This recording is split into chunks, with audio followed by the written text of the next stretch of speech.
Hi friends, welcome to my channel Lakshmi's Cooking and All. This video is sponsored by janreviews.online. వీటిని ready చేయడానికి ముందుగా పెసరపప్పును తీసుకుని ఒక 10 నిమిషాలు నానబెట్టుకోవాలి.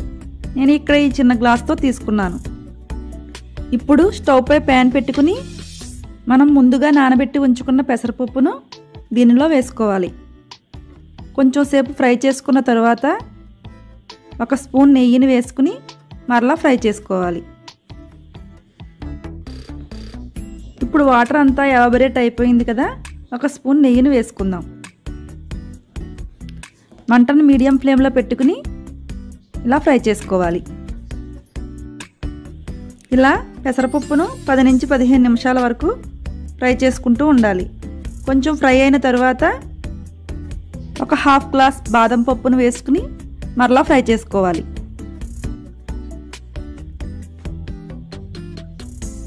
చూస్తున్నారు కదండి, ఈ విధంగా బ్రౌన్ కలర్లోకి వచ్చే వరకు ఫ్రై చేసుకోవాలి.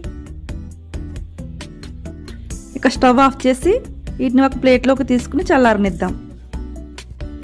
ఇది బాగా చల్లారిన తర్వాత మిక్సీ జార్లో వేసుకుని బరకగా గ్రైండ్ చేసుకోవాలి. చూస్తున్నారు కదండి, ఈ విధంగా బరకగా గ్రైండ్ చేసుకుని పక్కన ఉంచుకోవాలి. ఇప్పుడు స్టవ్ పై ప్యాన్ పెట్టి 2 నుంచి 3 స్పూన్ల నెయ్యిని వేసుకోవాలి. ఈ నెయ్యి బాగా హీట్ అయిన తర్వాత మనం గ్రైండ్ చేసుకున్న పౌడర్ను దీనిలో వేసుకుని బాగా ఫ్రై చేసుకోవాలి.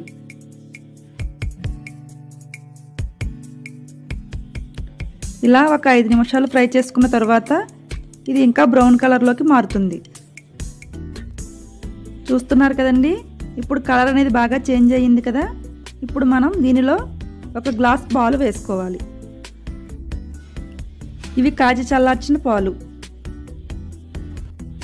దీనిని అంతా బాగా మిక్స్ అయ్యేలా కలుపుకోవాలి. ఉండలు అనేవి లేకుండా చూసుకోవాలి. ఇది అంతా బాగా మిక్స్ అయిన తర్వాత దీనిలో ఒక పావు గ్లాసు వాటర్ కూడా వేసుకోవాలి.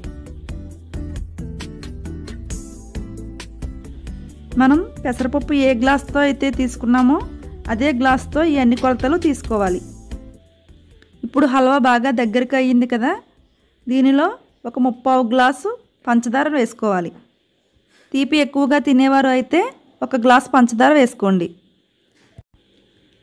తర్వాత ఒక హాఫ్ స్పూన్ యాలకుల పొడిని వేసుకుని అంతా బాగా మిక్స్ అయ్యేలా కలుపుకోవాలి. దీనిలో వేగించుకుని పలుకులుగా చేసుకున్న బాదం పప్పు, జీడిపప్పు, కిస్మిస్ను వేసుకుని బాగా మిక్స్ చేసుకోవాలి. ఎంతో టేస్టీగా ఉండే స్వీట్ రెడీ అయ్యింది.